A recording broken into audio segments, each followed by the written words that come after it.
sure. I'm not sure where this is going, but it's a parenthetical comment. I guess I just don't want to lose this. Like, if you want to hate white people, there's a man and a woman you should hate most. Cleopatra and Mark Antony. Like, where, white people won in a lot of places. Black people, red people, yellow people, green people have won in a lot of places. But the place where white people lost the most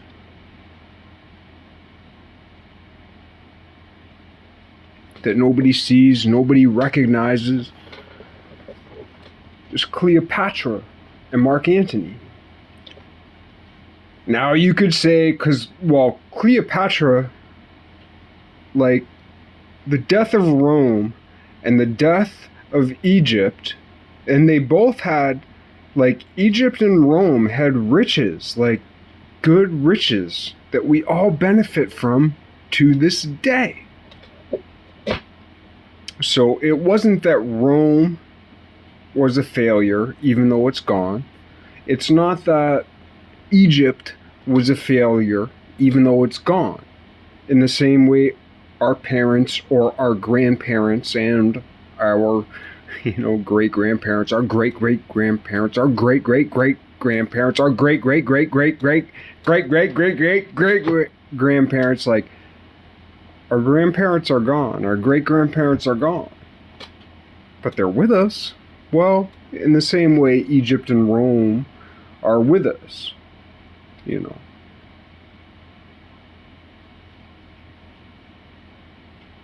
They were not lost. And it's a little bit of a shame that we revere, like we should revere Rome. We should revere Egypt because of their greatness when they were great and when they were good. And it's a funny thing. People don't realize this.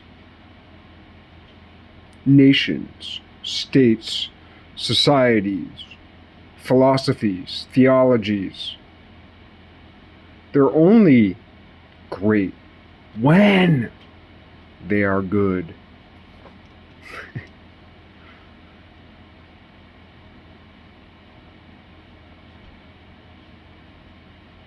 Great nations are only born from meager, good nations.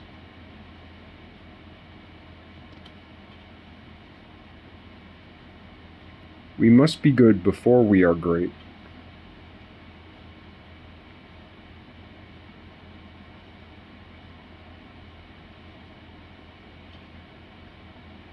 There's much more to say on that, but I'll leave it there.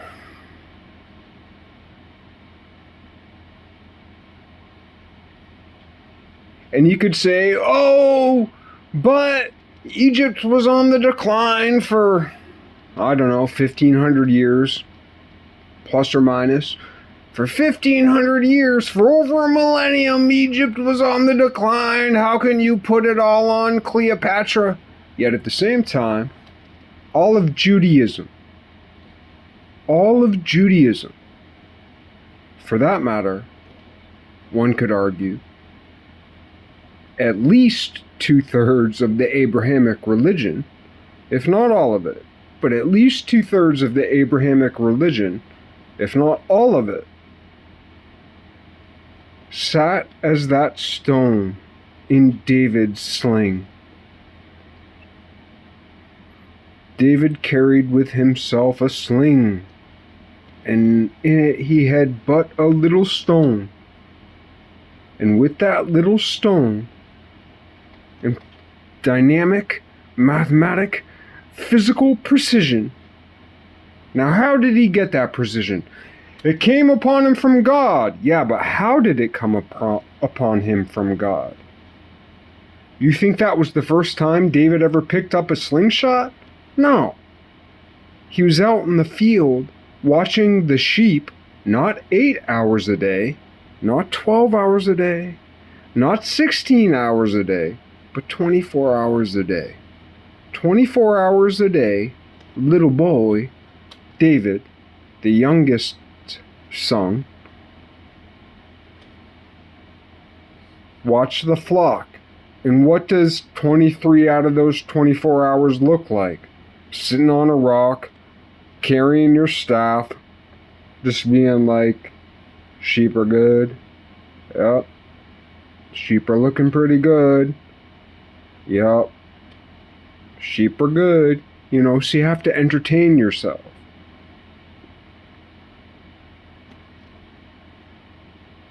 Right. So David sang a little bit in the morning. And in the afternoon, David spoke a few prose. He contemplated poetry for a minute or two, in the natural sense, in the environment he was given.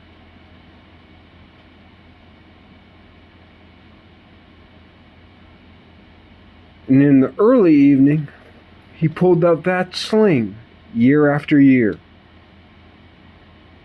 720, 770, 771 days in a row. David twirled that little stone, David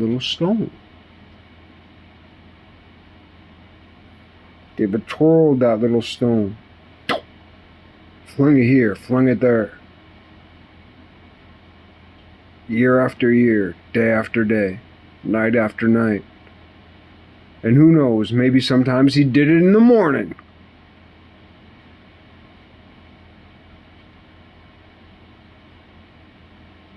That little stone killed an evil kingdom, so the story goes.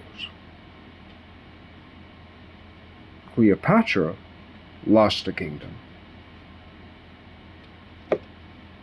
I don't think we should hate her for that.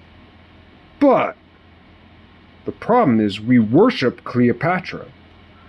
Cleopatra has this glimmering golden flicker in our mind, in our mind's eye. People say the word Cleopatra, and it lights up the sky. No. Cleopatra's a fucking douche. She's a stupid bitch who lost the fucking world. And her cuck fucking boyfriend, Mark Antony, is a complete and total piece of fucking shit. So if you want to hate white people, the two white people you should hate the most, so to speak, it's Cleopatra and Mark Antony. They lost the gems of their realm. See, that's the thing about the Olympic torch, the torch of light, is that you never let it go out. So, like in Lord of the Rings, you know, Gandalf, man. Gandalf is fucking powerful. He's a powerful fucking wizard. He summons the forces of the cosmos, of the Most High, right? The ultimate magic, God's magic, miracles. You know, there are a lot of people, maybe you, who believe in miracles who don't believe in magic. Magic is real. Evil is perpetuated through magic. Magic is real. Miracles are the perfection of magic.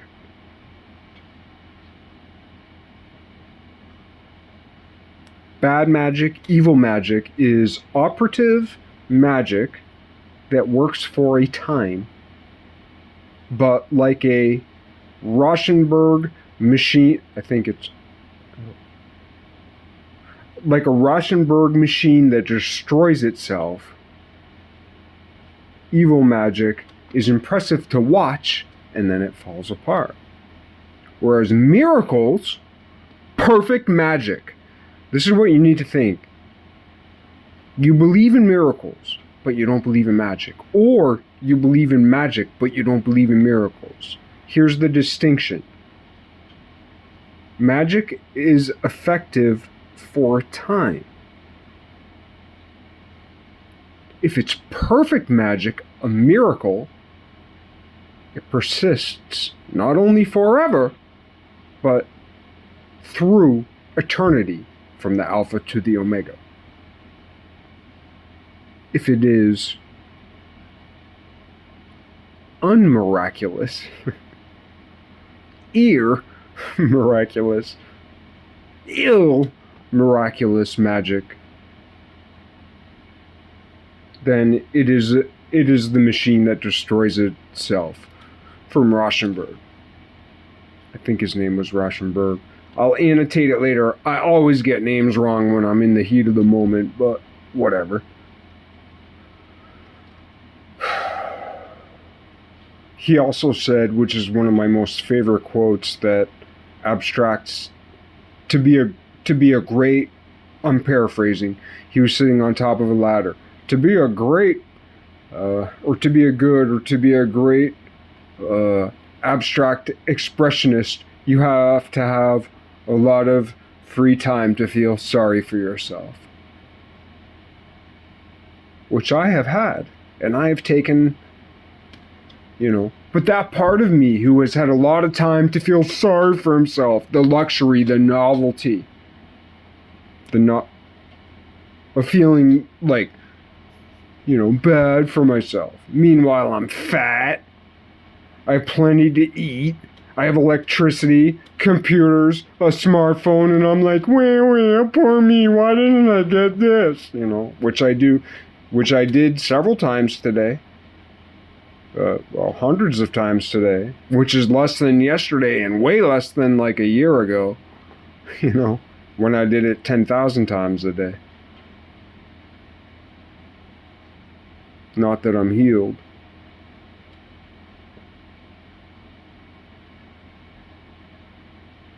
Cleopatra was a hoe. Stop worshiping Cleopatra. The other Egyptian queen that is quite popular is Nefertiti. Nefertiti is way better than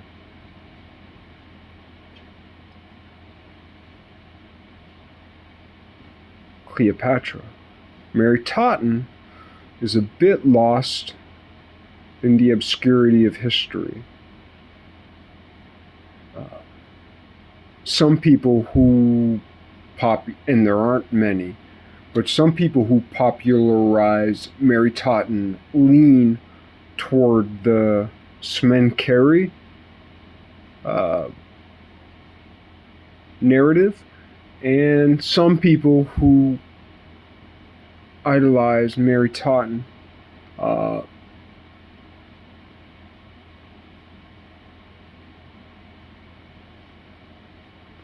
lean toward the very, I wouldn't even say conspiratorial, but apocryphal historical account of Skoda.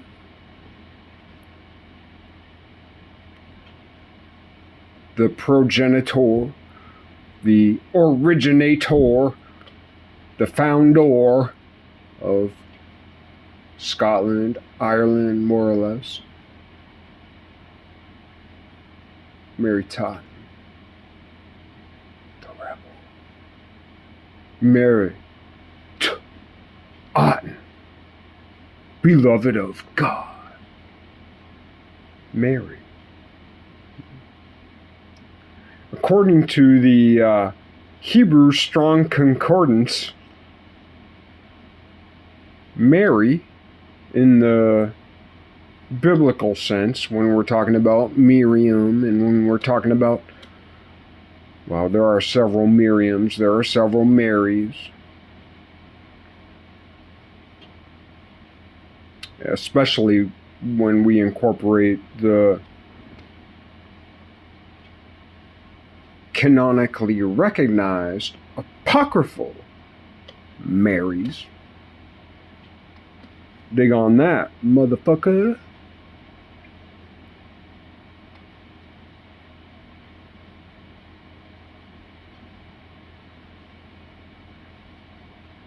Supposedly,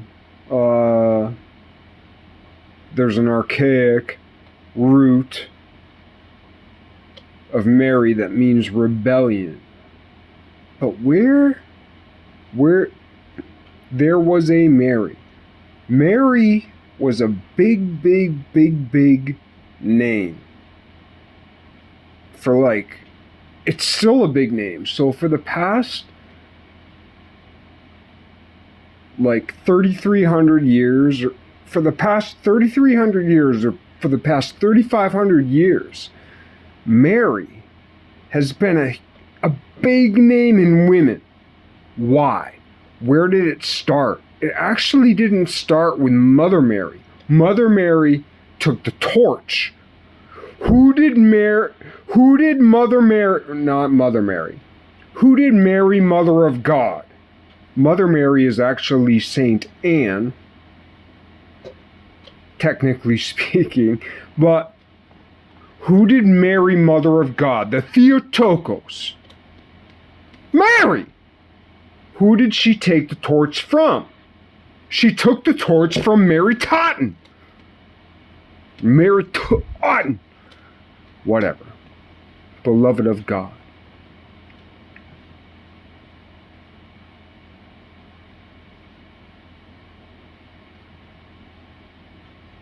Mary having an ancient, archaic root, etymological root, meaning of rebellion, I propose, comes from Mary Totten. And let me say it bluntly. Mary Totten, the daughter of Moses. Ta-da! Chew on that, motherfuckers.